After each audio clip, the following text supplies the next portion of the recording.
Hey guys, Christopher here, and welcome to part 12 of how to pixel art. There might have been a little gap between the last tutorial and this one.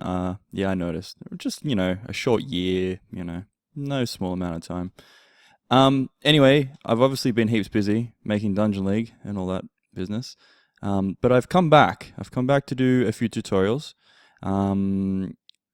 Mostly because this gets requested so often, and my inbox is constantly filled with people going, "Hey, come back and do more tutorials. You never taught me how to animate. I hate you. Now come back." And I'm like, "All right, cool. I'm back. Let's do some animation." So that's what we're going to do.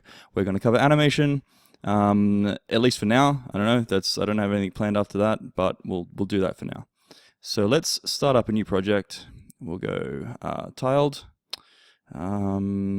8 by 8, 48 by 48. So the first thing I guess about animation is you want to leave yourself some room. So for instance, this is why this was at 48 by 48, I believe, from last time, is my characters are roughly around 32 by 32. And then I want to give them room around the outside so that they can swing their sword or, do more elaborate poses. So make sure you always leave room for your animations, your characters to animate outside of what their normal size is. So let's leave it at 48 by 48 and assume that our character is roughly 32 by 32. That's usually enough space. So here we are with a nice blank canvas. Let's get in there and change the color of that immediately. As you know, I'm not the biggest fan of working on white, and you shouldn't be either. That's usually pretty good. Okay, so let's make... Oh, my face is in the way. Isn't that annoying? Alright, there we go. New layer. Sweet. Let's go to this. So let's create a quick character to animate. So I need something with legs. Actually, maybe we shouldn't go straight into walk cycles. Maybe we'll do something a bit simpler. Let's do a blob. Blob's a nice thing to get you started with. So fill that in. Black blob. No, not a black blob. Everyone knows blobs are green. Obvious choice of color there. Now it's a blob with a creepy little face.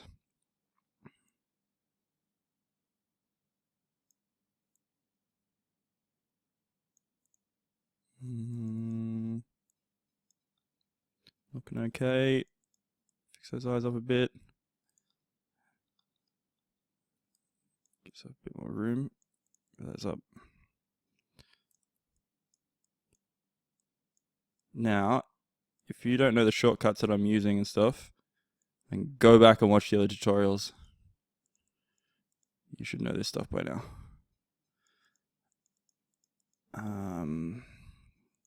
So I'm trying to create this little suggestion that he's gelatinous.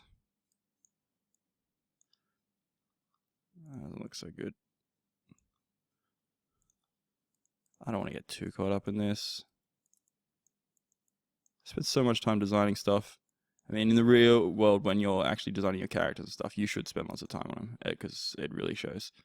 But I'm just trying to do something quick here. It's not too bad.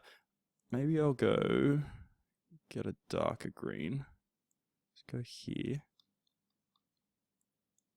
Maybe we'll go around here.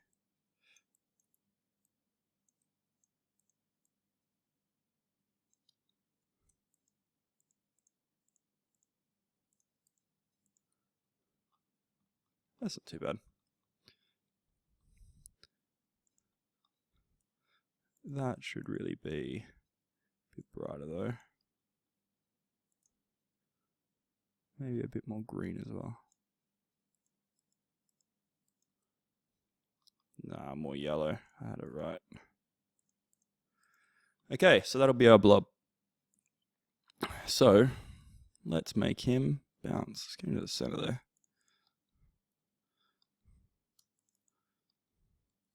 Okay. So in Pixel Edit, which is obviously the program that I use, there's each of these tiles. They've got it set up in a way where you can basically use tiles as a way of creating tile sets. And when you do that, basically each sprite is, different, and you use that to create, maybe your map or your background or something or other. But what it also doubles as is your animation frames. So if you want, like, you can choose like the first 4 tiles will maybe be an animation for this guy, and I think that's about how much we'll do for this one, maybe around 4 frames of animation.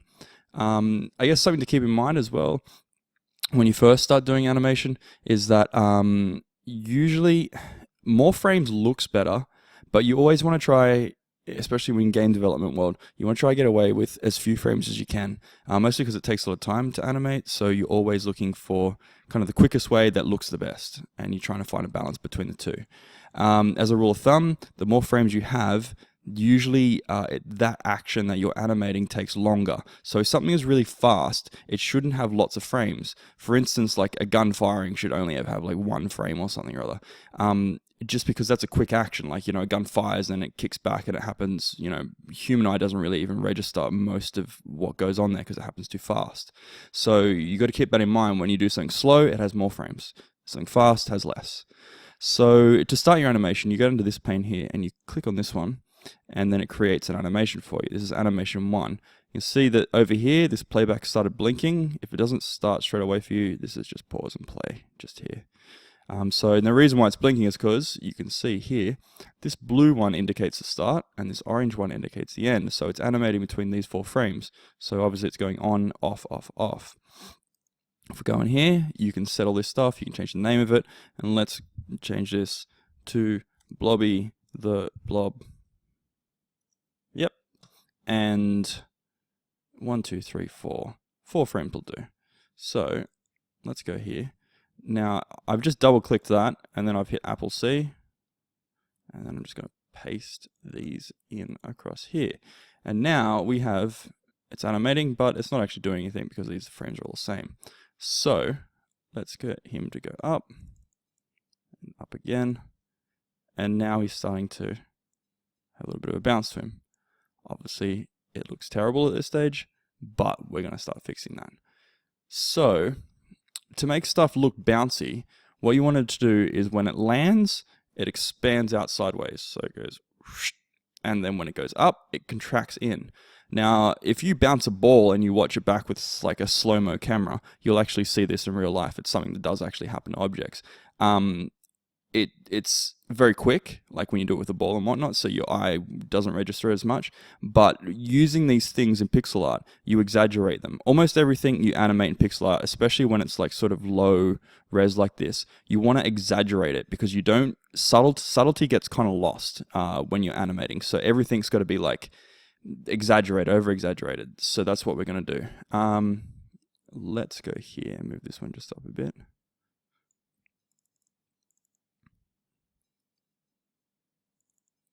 All right, okay. So this is the frame where we're going to have him like on the ground. So let's start with this one.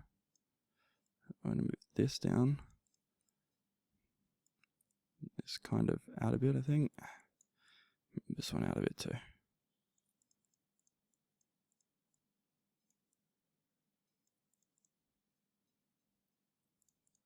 Now, I've just obviously cut and paste and move the stuff around there. That's not always a good idea because you can see here, if you start to watch this animation playback window, you'll notice that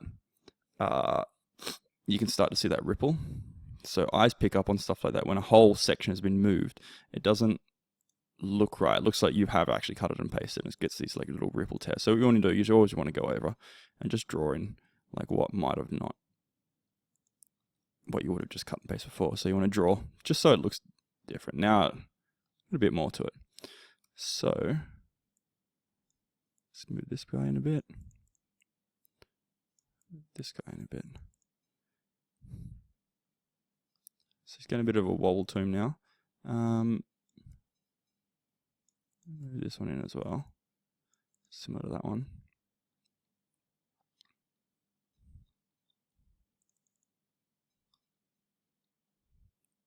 Okay, he's getting a bit of a bounce to him.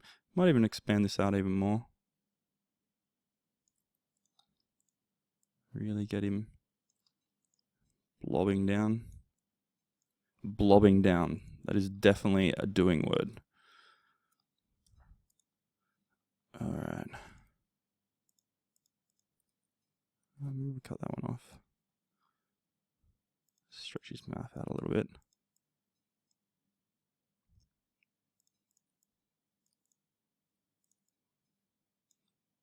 Okay. So animation is one of those things where you kind of just keep trying things.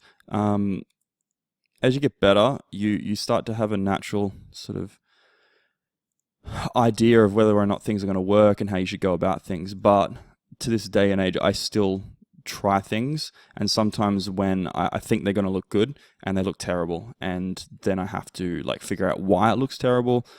Sometimes, especially once you get to animating like humanoids and stuff like that, you think that something might look a certain way if you do it, but then you do it and it just doesn't.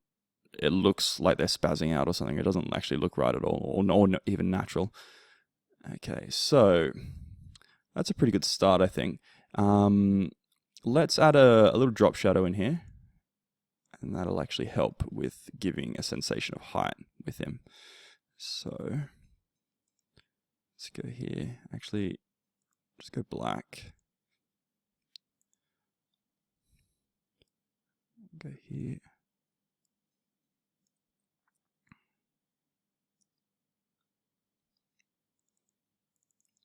Okay, so I'm just going to copy this across as a base.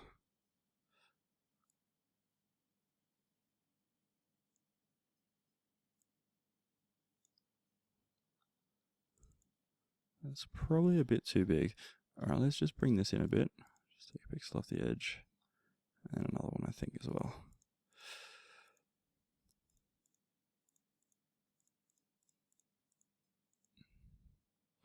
Okay, that looks a bit better. So let's get rid of these ones.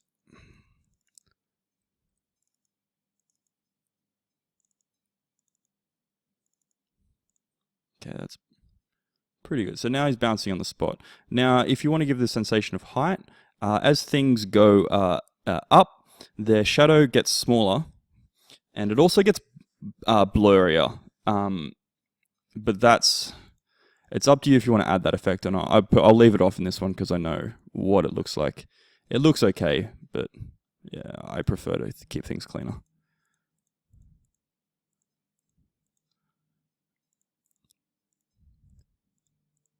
In a higher res pixel art, you could add like a blur around the edges, and that'll help as well. So you can see now it looks like he's actually going up and down. You get a little bit more shadow as he comes towards the ground. I might even just fix this one up because he's actually making contact along the ground, so he'd have shadow all along his point of contact, and that looks really natural now. Cool. Okay, so I think that's a good start. Next up, I think I'll cover walk cycles, seeing as though that's probably the most requested thing I've ever had sent to me. See you in the next part.